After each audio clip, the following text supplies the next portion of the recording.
Vamos lá, gente. O nosso podcast é da nossa conta. E aí, hoje eu estou com o meu amigo, aqui é de muitos anos, né?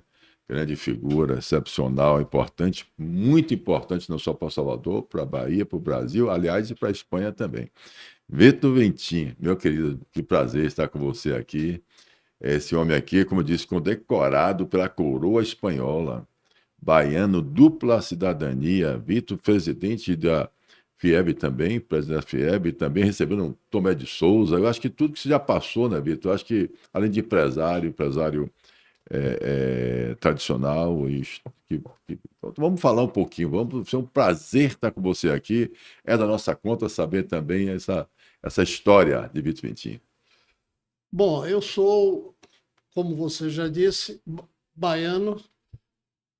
Eu digo sempre baiano da gema, porque eu nasci entre o Farol da Barra e o Porto da Barra.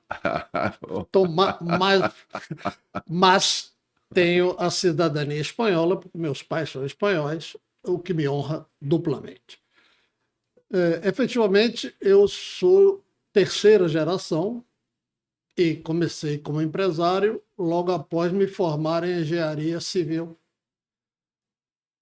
em junho de 72.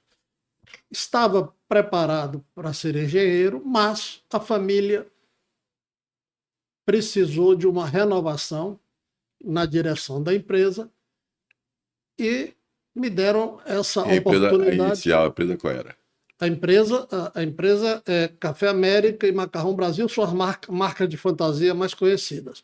Mas o nome da empresa era Daniel Ventim Indústria e Comércio Limitada, Daniel Ventim. empresa fundada por meu avô, Daniel Ventim, imigrante espanhol, em 1914. Ou seja, 1914.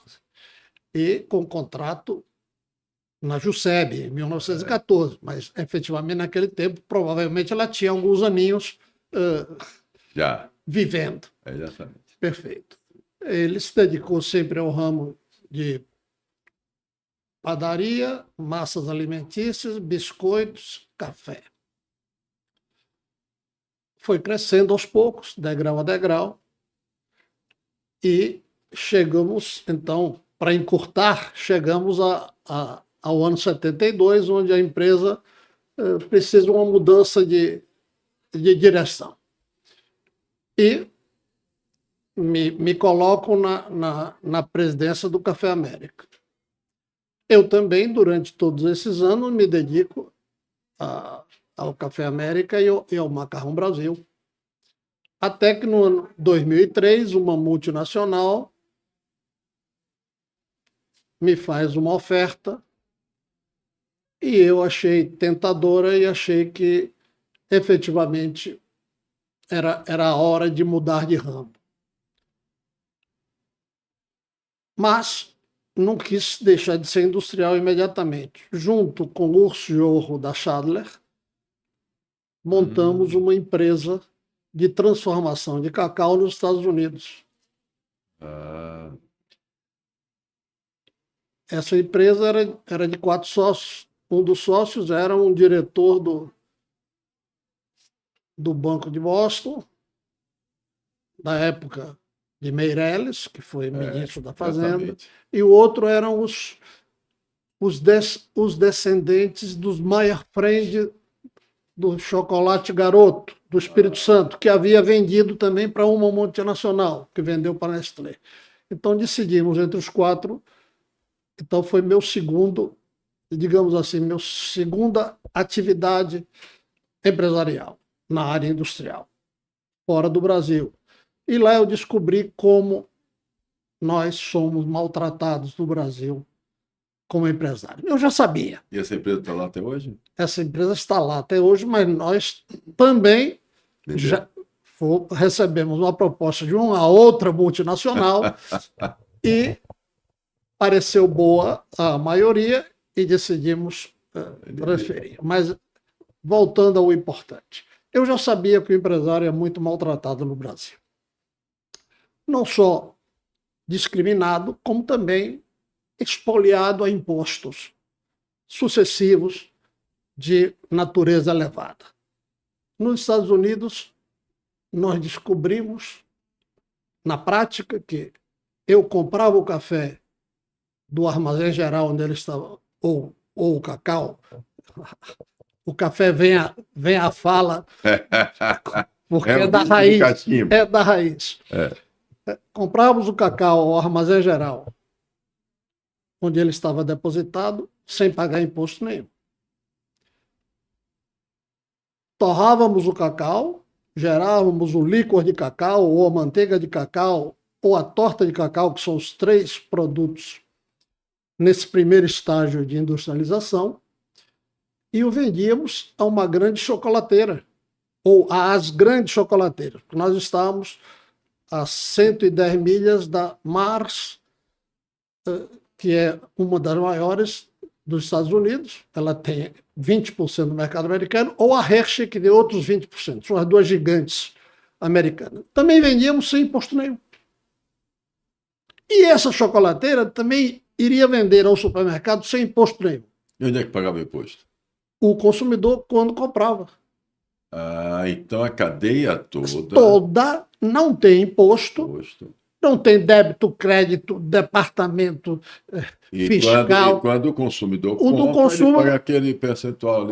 8%. 8%. Aqui nós pagamos, você Aí sabe. começa pagando na folha, e o funcionário lá não tem imposto também? O funcionário lá, na verdade, ele não tem ação trabalhista. Por quê? Porque não há justiça trabalhista nos Estados Unidos. Outra invenção brasileira, que não existe qualquer país do mundo civilizado e economicamente desenvolvido, não tem justiça do trabalho. A justiça é comum. Entendi. Porque na justiça do trabalho também... A justiça existe, mas a justiça é comum. É uma relação normal, comercial, contratual. Que tem aí eu diria até, Vitor, para ajudar aqui a nossa conversa. Hoje, né, a gente, quando eu falei sobre isso também, falei sobre a vulnerabilidade, ou seja, do cidadão. Ou seja, nós estamos em um país, Brasil é um país democrático, o Brasil é um país onde, olha que interessante, o país é o Brasil, é o país onde o cidadão com 16 anos já pode tirar seu título de eleitor, ele já é visto como capaz para escolher seu presidente, seu governador, veja bem, seus deputados. Com 18 anos ele já pode casar, ele já pode contrair uma dívida. Aliás, se ele cometeu um delito, ele é preso, ele já é responsabilizado pelos seus atos. Agora, é engraçado o seguinte, o cidadão brasileiro, quando ele se vê defronte de um empresário, quando ele vai ter uma relação normal, produtiva, uma relação comercial em relação ao seu serviço, ele aí passa a ser vulnerável e ele tem que ser tutelado pelo Estado, porque o empresário é o demônio, é o hipnotizador, é o cara que vai explorar ele, é o que vai querer ter lucro em cima do sangue do trabalho dele. Quer dizer, essa contradição da democracia do Brasil, né? Isso é um absurdo. Então, quem é que é o mais malvadão, vamos dizer assim, o hipnotizador? É o governo que assiste, mas não dá porta de saída, que cria medo para criar uma dependência, ou é o empresário que dá um emprego, que gera relação e paga um imposto, inclusive também, para depois, inclusive, a gente que infelizmente vê sumir, como está acontecendo no caso aqui do escândalo do INSS, né? Então, mais uma discriminação que o Brasil comete com o empresário é que na justiça trabalhista, se o empresário falta a uma convocação, ele perde na chamada revelia. Ou seja, tudo que a outra parte pedir, mesmo que nada seja verdade, passa a penalizar o empresário. Mas se a outra parte faltar, marca-se nova reunião. Então, dizem que na justiça todos devemos ser iguais perante a lei. Mas, nesse caso, o empresário está em franca desigualdade. Tá certo? O empresário precisa provar tudo e a outra parte não precisa provar nada. Ou seja, e ao estar nos Estados Unidos e verificar que todas essas coisas lá são normais, você vai para a justiça comum e ambos têm que comparecer e ambos têm que provar o que estão dizendo. Ambos. Igualdade perante a lei. É isso aí. E só incide o imposto, efetivamente, na última fase da cadeia, para o próprio consumidor saber quanto está pagando. O consumidor lá sabe que está pagando 8% sobre o chocolate que comprou. Exige, e fiscaliza e cobra. E ao saber que ele pagou 8%, ele diz: ah, eu quero saber o que o governo está me devolvendo por esses 8%. Aqui pagamos 34% e ninguém sabe por quê. Ou pelo menos o consumidor não é alertado nota a nota. Lá na notinha que você compra, sai lá. Chocolate 100, 8% de imposto, a pagar 108, discriminado. Você vê perfeitamente. Claro, ao você viver numa sociedade onde a coisa é clara, você compara muito mais intensamente com uma sociedade onde as coisas são obscuras. É tudo para que o consumidor não saiba o quanto Que está ele é o pagando. dono do Brasil, que ele paga o imposto, que ele paga imposto até desempregado, que ele paga imposto na É, roupa que ele veste, no pão que ele come, no transporte que ele roda, é, e ele deveria ter a reciprocidade desses altos e impostos não na tem. saúde, e ele não sabe cobrar porque ele não se sente pertencente a isso, ele não acha que ele não tem autoestima Ele acha, cidadã, que é o que eu falo. ele acha que não pagou Ele não paga. imposto naquele A gente produto. precisa fazer uma campanha nacional exatamente para isso. O empresário brasileiro, eu insisto isso, Vitor, dizendo o seguinte: o empresário brasileiro, enquanto ele não entender que ele precisa participar de uma campanha de transformação cultural do Brasil, a gente vai ver o que está acontecendo no Brasil, que é o seguinte: a narrativa, ou seja, ela termina valendo mais porque, infelizmente, a maioria do povo brasileiro ela não tem condições de fazer uma avaliação crítica e analítica, né? Exatamente o que você falou. Qual vai ser o reflexo desse posicionamento? Por exemplo, quando ele abre a boca e diz assim: eu estou assistido, é meu direito ser assistido. É verdade. Agora, ele precisa entender os outros direitos que ele também tem e ele não cobra, ele não se sente dessa forma, com o direito de ter uma educação pública de qualidade, uma saúde pública, uma segurança, saneamento, e que esse direito que ele não cobra prejudique exatamente ele a se manter sendo assistido sem ele ter uma porta de saída. Então, que qualidade de vida não é só você ficar mais tempo em casa, não. Qualidade de vida é você também ter toda a infraestrutura, ter segurança na rua, para você sair. Não adianta você ficar em casa para dizer que aquele tempo para você vai ser para você não morar, como você viu lá no Congresso, sendo dito que menos horas de trabalho vai dar tempo para as pessoas namorarem e tal, que veja bem, a gente tem insistido em dizer que discutir melhoria, avanços, né, na qualidade de vida do ser humano, ninguém é contra, nós somos seres humanos, nós somos trabalhadores também. Agora,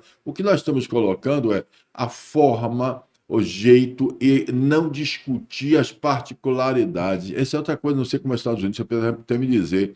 Nos Estados Unidos também existe a quantidade de 12 mil representantes da classe trabalhadora, como existe aqui. Do empregado? Não, Sindicato de não. O petroquímica? Brasil é o país do mundo que tem mais sindicatos e que dá estabilidade a mais diretores por sindicato. Tem sindicatos que têm 40 diretores somente para obter a estabilidade na própria empresa em que eles estão registrados. Ou seja, aqui as cargas sobre as empresas são brutais. Espanha, que eu também conheço, é um ponto médio entre o Brasil e os Estados Unidos. Os Estados Unidos, de fato, é o melhor em não complicar a vida de ninguém. Por isso mesmo, é a maior economia mundial. Mas a Espanha também, eu acho que tem, não como a França, eu não sei qual é o mais assistencialista, qual é o mais social. Sim, Se a toda a França, Europa, toda a toda a Europa. Europa é assistencialista, toda a Europa. Mas na parte de transação econômica e de relações econômicas, ela também é mais simples que o Brasil, tá certo? E voltando, os Estados Unidos é o campeão, por isso ele é a maior economia do mundo desenvolvido. E nós aqui continuamos sendo terceiro mundista. Os Estados Unidos, a culpa foi que nós fomos colônia. Não, os Estados Unidos também foi colônia. A culpa foi de que tivemos um regime terrível, que foi o regime escravagista. Sim, foi terrível aqui, mas foi terrível nos Estados Unidos. Então, nós somos muito parecidos, somos democracias jovens, tanto os Estados Unidos como o Brasil. O Brasil tem 500 e poucos anos, os Estados Unidos por aí, mas eles se desenvolveram de uma maneira diferente, descomplicando a vida do empresário, vendo o empresário como o gerador de emprego, o gerador de renda. E aqui continuamos com empresários sendo tido, porque não é. Ele aqui também é gerador de emprego e gerador de renda e pagador de impostos. Mas a demagogia gera esta luta de classes que não serve a ninguém a não ser aos políticos demagogos. Isso é verdade. A polarização no Brasil e essa falta de consciência do trabalhador, né, brasileiro, de não perceber que ele também paga altos impostos, que ele também é sobrecarregado de impostos, que ele paga imposto também no consumo, só que ele não paga imposto no consumo apenas 8%, né? Porque o ICMS é 21%, o IPI é 17, 18, 20%. Você vai para o ISS, é 5%. O PIS que eu fiz dá quase não sei quantos por cento. A contribuição sobre o lucro você paga imposto. Quer dizer, você paga imposto em tudo, ele paga imposto em tudo, porque tudo está no final, está no consumo dele. Mas olhe bem, e aí vem o recorde de arrecadação, estourando de arrecadação, porque a pessoa não faz a conta de entender. Ele, mesmo sendo assistido, mesmo desempregado, ele também está pagando a alta carga tributária. E aí vai para onde? Qual é a reciprocidade? Vai para um sistema brasileiro pesado, ninguém fala em reforma administrativa, a reforma tributária está aí de uma forma que a gente ficou mais complicada para a gente entender, ninguém fala dos gastos públicos, ninguém fala da eficiência dos serviços públicos, ninguém fala do alto preço que a gente tem do nosso servidor, do nosso judiciário, do nosso legislativo, de emendas parlamentares. Olha bem, o Brasil é um país de juros. Quanto o Brasil paga de juros da sua dívida? Então, quer dizer, e a gente precisa também, aí eu faço uma crítica, que você sabe que eu faço isso direto, fazer uma crítica à nossa representatividade da classe produtiva, da nossa união, que eu chamo, né, da nossa convergência de força, para que a gente possa cobrar mais, porque a gente também termina permitindo que, como eu estava conversando nesse instante junto com a gente, que você também, além disso, é conselheiro da Associação Comercial da Bahia, bicentenária associação, é conselheiro meu particular, né, só para vocês ficarem sabendo também, tem me ajudado muito nessa minha nova entrada no associativismo, que eu não tinha experiência nenhuma, e o Vitor já tinha uma experiência grande, e uma capacidade muito boa também, muita credibilidade, né? Presidente da FIEB também, que você foi, empresário, eu vou lembrar aqui que em 1977, 75, 76, eu estava ali na Brasil Gás, ali perto da fronte da Serraria Água de Menino, e Vitor já passava para ir para o Café América ali no final, depois da Injex, né?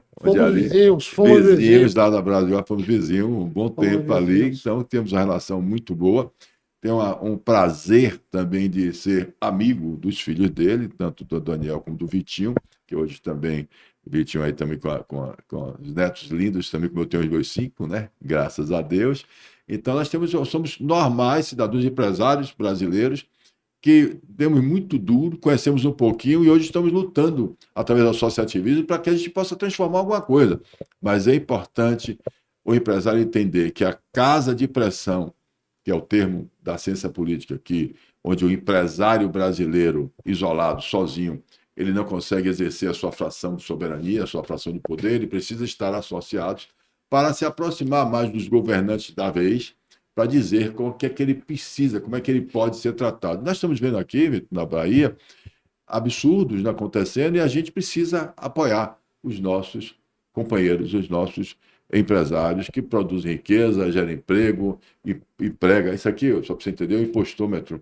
Aqui é o que a gente tem o gastômetro. Que o nosso consumidor não vê claramente. Isso aí é importantíssimo, mas ele serve para quem quer ler. É isso aí. O consumidor na ponta da gôndola do supermercado não está vendo isso, mas o imposto está ali dentro do produto, que ele está tendo que pagar acima do que deveria.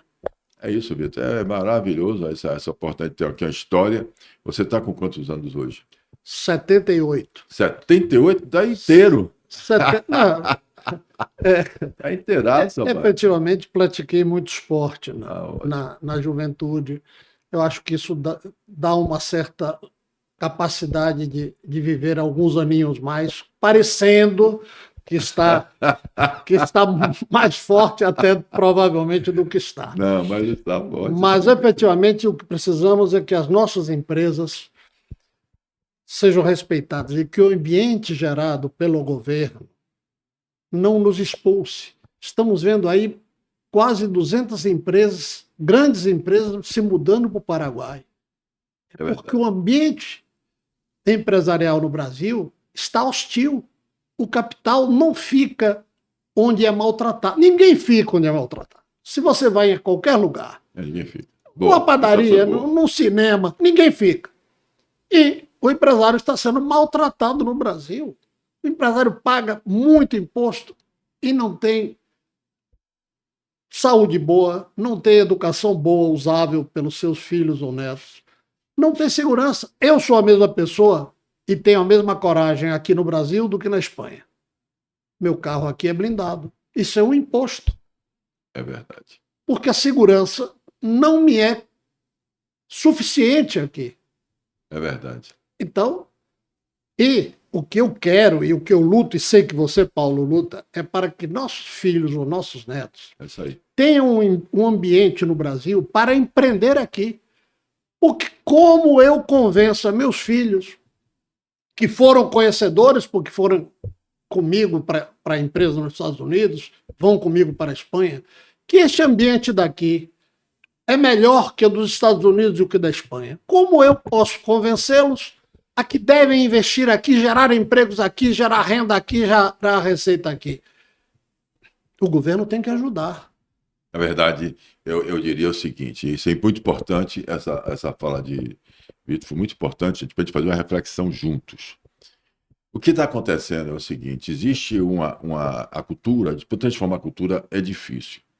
Por isso que eu tenho chamado tanta atenção que a gente tem que fazer uma campanha nacional pela autoestima cidadã produtiva, ou seja, para que as pessoas passem a entender o que é ser produtivo, o que é ser empreendedor, porque todos nós trabalhamos. E o que é isso, a autoestima do setor produtivo? É a gente entender que sem o pagador de impostos, sem um gerador que está na Constituição Federal, no artigo 170, sem a função social da empresa, né, não vai existir, nós não vamos conseguir diminuir desigualdade. Ao contrário, diminuir desigualdade não pode ser o que está acontecendo, por exemplo, em alguns países que você está no topo dos ricos. A gente tem que pegar as pessoas mais baixas e subir, prosperar, produzir riqueza, e não o inverso. E não você está pobre e aí você ficar sendo orgulhoso de ser pobre e os ricos foram embora e os outros vão diminuindo. Diminuiu a desigualdade, deixei todo mundo pobre, deixei todo mundo na miséria, deixei todo mundo no assistencialismo.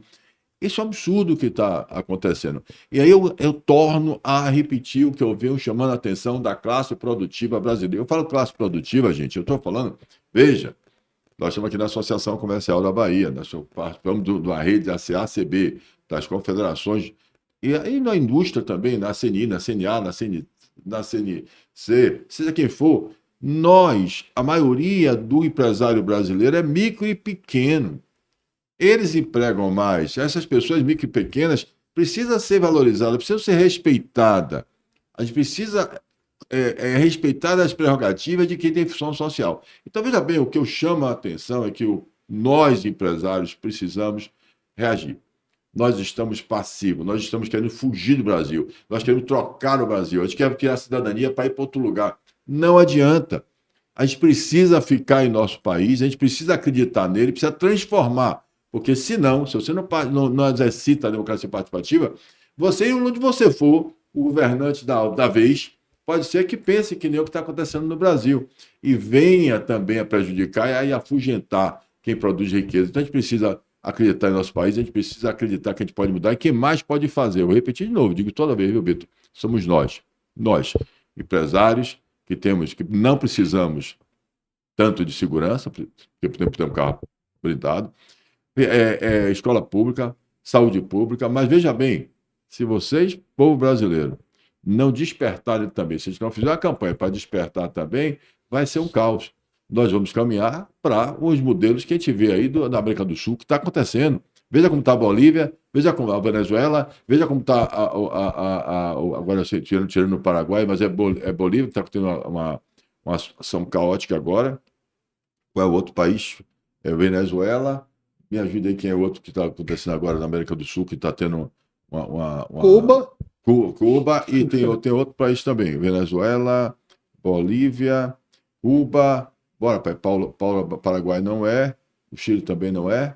Vamos a lá, Paulo. Argentina Estou também fazendo, não também é. não é. Bom, Argentina. tem as ditaduras da Nicarágua, Exatamente. Que nós estamos vivendo. toda essa turma infelizmente, essa turma que se diz comunista e que é do Foro de São Paulo, eles deveríamos pedir a eles um exemplo único de que comunismo com economia socialista deu certo. Não há. O único comunista no mundo que deu certo foi que a economia virou capitalista. A China. A China. Fora disso aí, não há exemplo de que comunismo com economia socialista desse certo. Como continuam querendo nos vender esse produto que não deu certo em nenhum lugar do mundo? Exatamente. E aí, isso aí já tem. O Muro de Berlim caiu em 1989. Dois exemplos brutais. A economia da Alemanha era dividida na parte ocidental e na oriental, uma era capitalista, outra era socialista. Ninguém fugia da capitalista para ir para a socialista. Todos morreram, muitos morreram, fugindo da socialista para ir para a capitalista. E quando o muro caiu, melhorou terrivelmente toda a economia, porque virou toda a economia E o capitalista. país que sofreu com a guerra, meu amigo. Coreia do Sul e Coreia do Norte, outro exemplo de dois povos iguais, tradições iguais, educação igual, clima igual. O do Norte, socialista, está nessa ditadura de miséria. E a do Sul, exportando para o mundo inteiro, Hyundai, Samsung, Kia, marcas que nós estamos vendo aqui, liderança tecnológica. Então eu não consigo entender como alguém se diz orgulhosamente comunista e socialista. E tem um detalhe que eu queria chamar a atenção também. Todo mundo, independente de quem for, de direita, de esquerda, do partido que for político, quem vai visitar a China volta, pode ser empresário, pode ser funcionário público, pode ser um deputado, pode ser um senador, pode ser qualquer um. Quem visita a China hoje e volta feliz da vida, satisfeito, mostrando que até aquela poluição, você vai lembrar, Vitor, que quem é para a China no passado, você não enxergava 200 metros da sua frente de tanto poluído que era. Hoje você chega na China, dizem, porque eu não fui agora, mas que os viadutos estão com árvores, estão arborizados, estão plantando nos viadutos. Quer dizer, que você anda na rua e não vê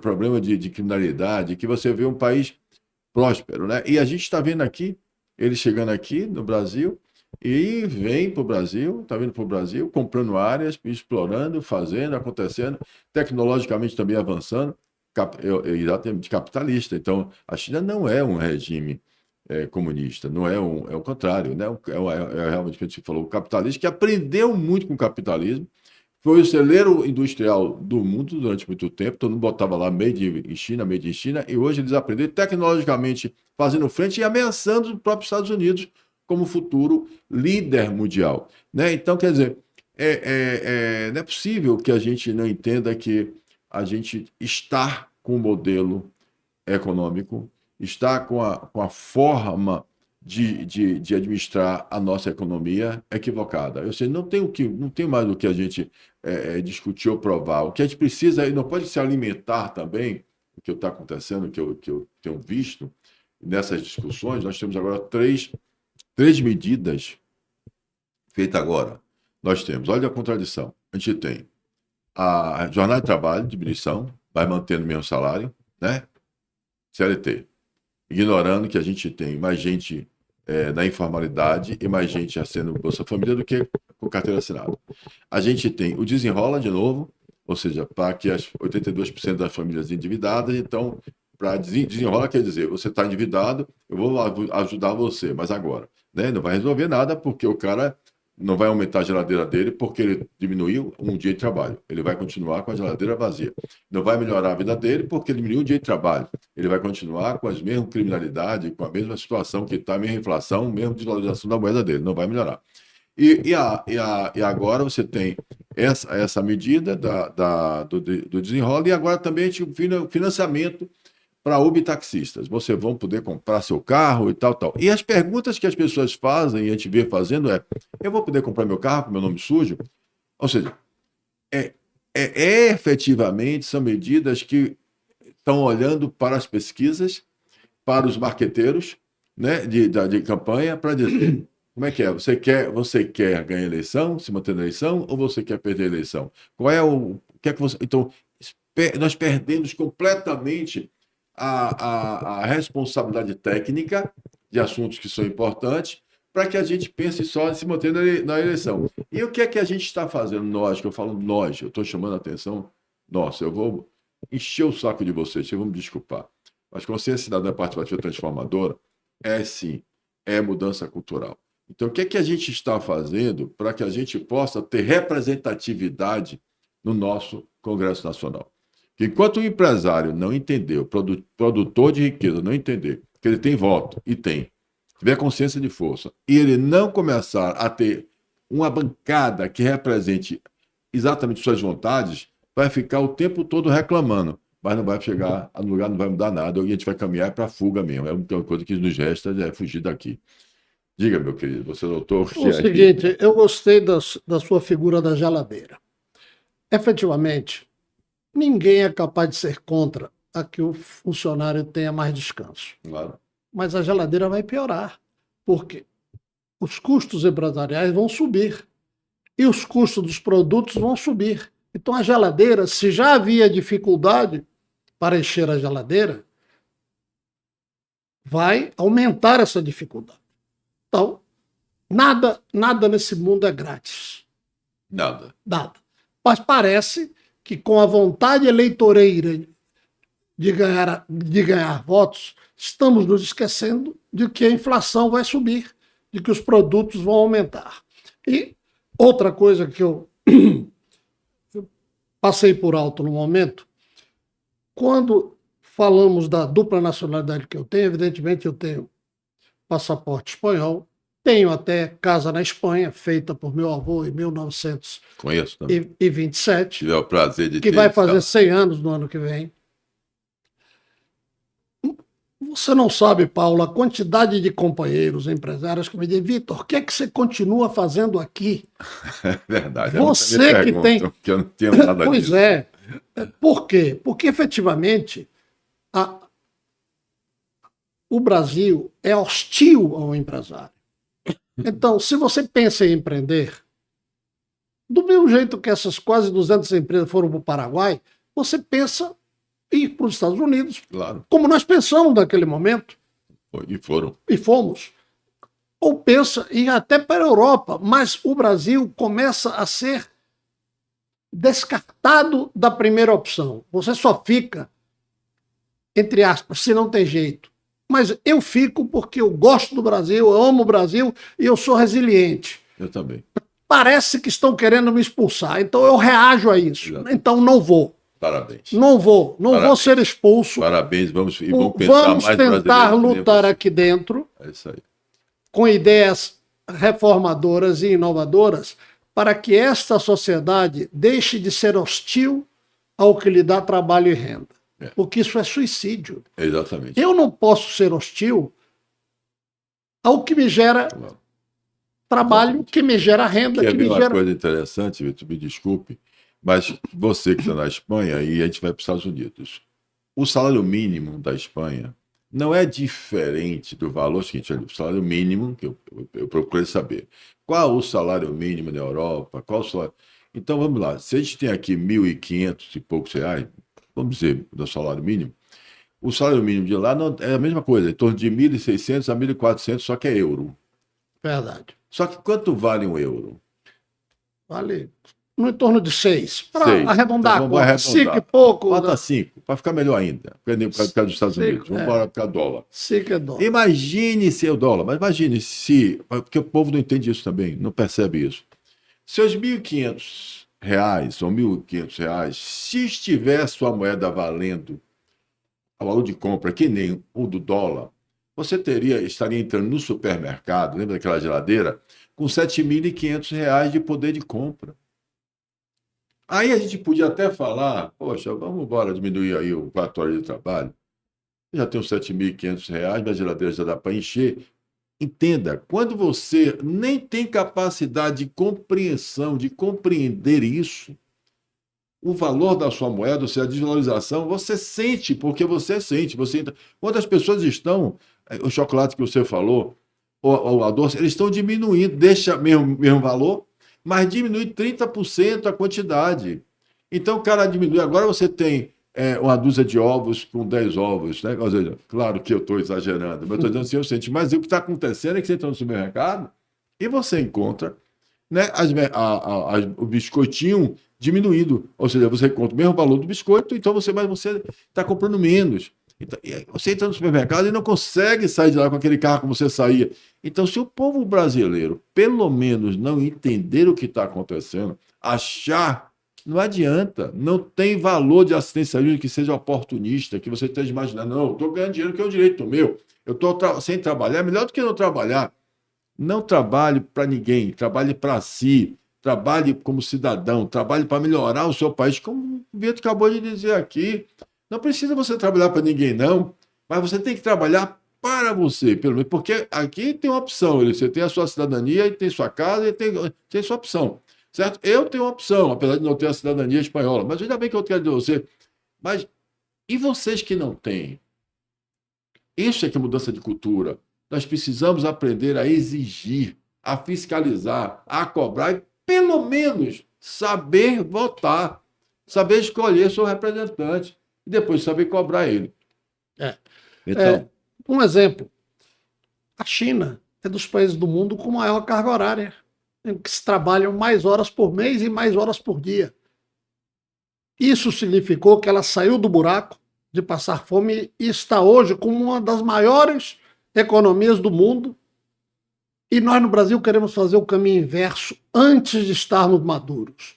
Nem na Europa está reduzido por decreto a 40 horas semanais. Nem na Europa, a obrigatoriedade. Nem na Europa, a obrigatoriedade ainda mais constitucional. Repare, nós aqui estamos exagerando na direção errada. E sem que o governo contribua com nada. Por que o governo não reduz para metade o recolhimento do FGTS e do INSS? Ajuda, né? Pronto. Quando ambos fazem uma medida, por que tem que cair tudo em cima do empresário? Por que essa demagogia? É isso mesmo. Ele poderia... Em lugar de 20% de INSS, recolhe só 10%. Em lugar de... Né? Na realidade, não é só a demonização e a criminalização do empresário. Né? Ou seja, é tratar o empregado como vulnerável, ou seja, ele é de maior para tudo, como eu falei, ele tem capacidade cognitiva para tudo, para casar, contrair. Agora, ele, para se relacionar de frente com o empresário, ele aí passou a ser protegido pelo Estado. Aí esse Estado criou o inimigo, ou seja, porque ele também emprega, né? As prefeituras empregam, o Estado emprega, o governo federal emprega, né? Então, por que também não melhorar o salário mínimo, né? Porque aí ia cair diretamente do bolso dele, já está arrecadando demais aí, ó, 1.863 bilhões. Agora, isso é hoje, viu? Olha lá, dia 29/4/2016. Isso é online, é na hora. E a dívida aumentando. Ou seja, nenhuma casa, nenhum município, nenhum estado e menos uma nação pode gastar mais do que ganha. Ninguém. Senão ele acaba endividado e acaba pagando juros elevadíssimos. Porque quando o credor nota que o devedor não tem boa capacidade de pagar, ele aumenta o juro. Ele diz, não, eu não posso lhe emprestar porque você não pode pagar. Mas aí, aumentando o juro, pode ser que que eu lhe empreste alguma Claro, coisa. pelo risco. Que estamos no país do mundo que estamos sempre entre os 2 maiores juros do mundo. E endividados. E isso o contribuinte tem que pagar. E quem é o contribuinte? Todos nós, a sociedade. Todos nós estamos, uns mais, outros menos, mas todos estamos pagando essa farra de gastar mais do que se arrecada. Essa irresponsabilidade fiscal. Você não viu agora, acho que foi a Marrê de Mateus, se não me engano, que fechou 28 lojas, se não me engano, foi que demitiu não sei quantos empresários, quer dizer, outros estão indo para o Paraguai. Cada modelo desse, cada problema desse daí aumenta o número de pessoas assistidas, aumenta o oportunismo, né, que a gente tem, aumenta a criminalidade, aumenta a doença, aumenta tudo. Então a gente precisa realmente fazer alguma coisa. E nós estamos fazendo. Eu tenho um prazer imenso de estar dividindo esse espaço com você, Vitor. Você é um craque, tem me ajudado muito, tem me orientado muito. Agradeço muito a você. E eu queria que você dissesse alguma coisa aqui, com essa câmera aqui que é a sua. Qual é o conselho? O que é que você diria para os empresários brasileiros, se você pudesse dar uma de motivação? Não, eu não quero, não diga, vai embora, não. Diga alguma coisa boa. Não, efetivamente, eu dou o exemplo, eu acho que o exemplo vale mais do que palavras. Se eu estou aqui, tendo todas as condições de não estar, é uma prova que eu ainda acredito no Brasil. E ainda gostaria e gosto que meus filhos empreendam aqui e não lá fora. Bom, isso é fundamental. Mas nós, empresários, precisamos, talvez, investir mais na política. Porque alguns setores empresariais investiram mais na política, o agro, e tem sofrido um pouco menos. Não é que não tenham sofrido, mas sofrem menos. Outros setores, como os das religiões, das igrejas, também investiram. Também têm sofrido um pouco menos. Mas eu vejo o empresário fora desses grupos apanhando demais. Todos os aumentos de impostos econômicos foram aprovados pelo Congresso. Todos que o Executivo propôs. Nós não temos defesa no Congresso. Muito bem. Essa fala é importantíssima. Nós não temos. Não temos, não. Vamos dizer que toda temos pouco em relação à proporção. Injusta, claro. Então, para vocês que são nossos deputados e que nos defendem, nós precisamos ampliar, apoiar a nossa representatividade no comércio e apoiar os nossos deputados. Entender que temos voto. E nas associações, confederações, federações de classe produtiva, que somos muitos, né? Como eu digo, nós só em 5, nós temos 16 milhões de associados. Se a gente aprendesse, como você falou, da área da religião, os nossos... Do agro. Do agro. Se a gente aprendesse com eles a se organizar, convergir na força e eleger e proteger deputados estaduais, deputados federais, que se doam e brigam pela produtividade do Brasil. A gente precisa ampliar, a gente precisa aumentar a nossa bancada. A gente não tem condições sequer hoje de adiar uma discussão como a 6x1, adiar. Ninguém pediu para não passar, não, vai passar, mas qual é o segmento que realmente já cabe? Aliás, eu vou fazer uma provocação, Vitor, que foi interessante, que eu fiz na escola, na faculdade católica, que eu estava fazendo uma fala para uma extensão do curso de administração. Quando o cara disse para mim assim, mas por que vocês estão brigando tanto? Aí eu disse, bom, peraí, nós não estamos brigando tanto. E era 4x3, como é que começou, lembra isso aqui, como é que é. Então, o que a gente está dizendo é, gente, vamos ter responsabilidade. Agora, vem cá, você trabalha com o quê, Lavida? Eu trabalho com a área de saúde. Então, você já tem 30 horas? Ele fez, eu já tenho 30 horas. Olha, imagine se amanhã, então, eu passasse para 40. Não pode, meu direito adquirido. Eu digo, e você acha que não é direito adquirido dos caras que estão negociando com os seus sindicatos hoje e aprovaram a escala? Não é direito dele? Você acha que tem que ser imediato, em 60 dias? Você não acha que o seu orçamento, todas as leis que você aprova no ano, você tem que passar um ano para poder valer? Você quer aprovar uma lei agora, já botar em 30 dias, não quer que a pessoa fale nada? O impacto é 3% em cima de que atividade? É muito mais do que 3%. 3%? Não, esse eu estou dizendo, mas é argumento. Em que escola ela aprendeu matemática? Exatamente, foi isso que eu falei, mas é a narrativa. Então, se você trabalha com administração de empresa, você faz um custo.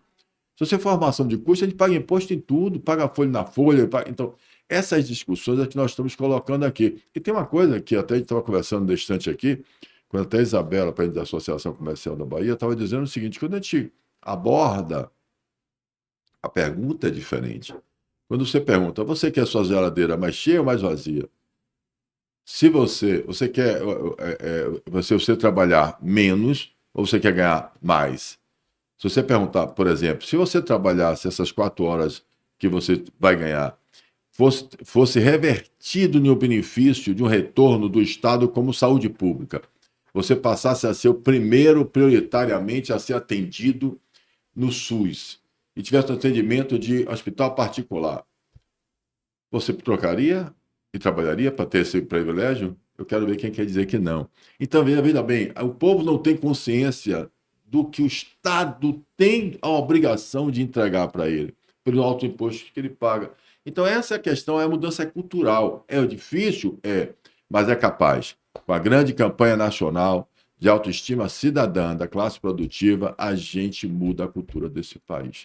Então, meu amigo, deixa as palavras finais aqui para os nossos queridos espectadores. Acho que quem está nos ouvindo, que vai dar uma audiência enorme, porque você tem uma experiência fantástica e pelo menos vai ficar registrado aqui no nosso Associação Comercial da Bahia, da Bicentenária, não é da nossa conta, no Movimento Via Cidadã, a Fundação Paulo Cavalcante, que você sabe que a gente tem também.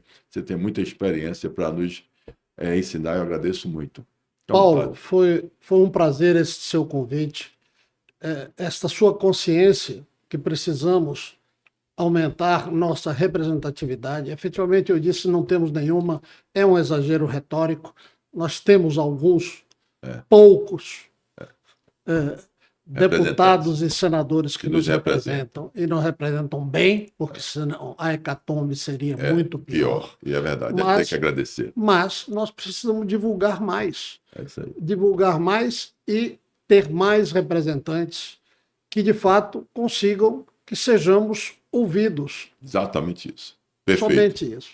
Muito obrigado, meu amigo. Acompanhe, curta, compartilhe. Fala, máquina. Até a próxima. Vira bem.